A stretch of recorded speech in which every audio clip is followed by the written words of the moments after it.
дрежки и чорапи нови, зъбки и очи, и с вина сме готови. Мама ме оставя с целувка нежна, госпожата с радост вътре ме отвежда. Мама ще работи, а аз ще играя, тука е забавно, всичко ще узная.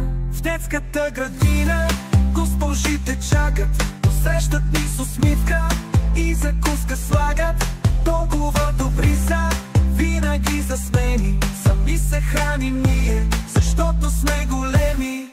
Добро утро, отвори очички, хайде в детската градина да ходим всички. Облечи дрежки и чорапи нови, зъбки и очи, и с вина сме готови. После ще спим, да пораснем големи, в легалца малки с топли постели. Мама, ще сънувам как играем с нея, ще летя високо и много ще се смея. На двора ще отидем, когато се събудим, защо са червени листата, ще се